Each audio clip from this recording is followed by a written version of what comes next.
નમસ્કાર મિત્રો, હું છું મનીષ ભંડેરી. મારે આજે વાત કરવી છે ભાજપના સાધુ સંતોની. જ્યારે ભાજપ ભીહીમાં હોય, સત્તા જાય એમ હોય, રેલો આવ્યો હોય, ત્યારે ભાજપના સાધુ સંતો છે એ ઊભા રોડે ચડે, આવેદનપત્ર આપવા નીકળે અને ધરણા અને સૂત્રોચ્ચાર કરે, આંદોલન કરે. મારે એવા ભાજપના સાધુ સંતોને કહેવું છે કે અયોધ્યાના રામ મંદિરની અંદર કરોડો રૂપિયાના દાનની લૂંટ થઈ, તો આ ભાજપના સાધુ સંતો કેમ ઊભા રોડે ન ચડ્યા? કેમ કલેક્ટરને આવેદન ન આપ્યું ભાઈ? કેમ ધરણા પ્રદર્શન કે સૂત્રોચ્ચાર ન કર્યા? કારણ કે લૂંટનો રેલો આરએસએસ અને ભાજપની નીચે આવતો હતો.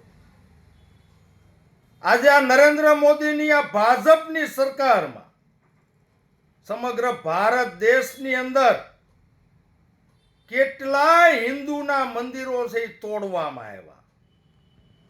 તો આ ભાજપના સાધુ સંતો ગયા ક્યાં? આ હિન્દુ મંદિરો તોડ્યા હિન્દુત્વવાદી સરકારમાં, ભાજપની સરકારમાં, નરેન્દ્ર મોદીની સરકારમાં. તો આ સાધુ સંતો કેમ ચૂપ છે? કેમ આવેદન નહીં? કેમ રેલી નહીં? કેમ ધરણા પ્રદર્શન નહીં? મારે વિશ્વ હિન્દુ પરિષદ, બજરંગ દળ એને પણ કહેવું છે, તમે ખાલી ભાજપની નીચે રેલો આવે ત્યારે તમને હિન્દુત્વ યાદ આવે છે, સનાતન ધર્મ યાદ આવે છે. પણ જ્યારે ભારત દેશમાં હિન્દુના મંદિરો લૂંટાય છે, હિન્દુના મંદિરો તોડવામાં આવે છે, ગાય માતા ઉપર અત્યાચાર થાય છે, ત્યારે આ બજરંગ દળ, વિશ્વ હિન્દુ પરિષદ, આ ભાજપના સાધુ સંતો છે એ ક્યાં ખોવાઈ જાય છે? એટલે ભાજપના સાધુ સંતો બનીને ભગવો લજવવાનું કામ બંધ કરો.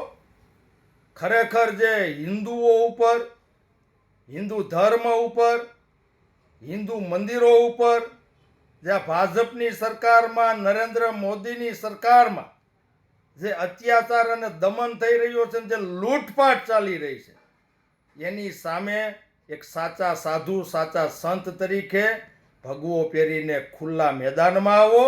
માત્ર ને માત્ર ભાજપના સાધુ સંતો બનીને રહ્યો નહીં. આજે સમગ્ર ભારત દેશના હિન્દુઓ આ ભાજપના સાધુ અને સંતોને ઓળખી ગઈ છે. અસ્તુ. જય હિન્દ, જય જય ગરવી ગુજરાત.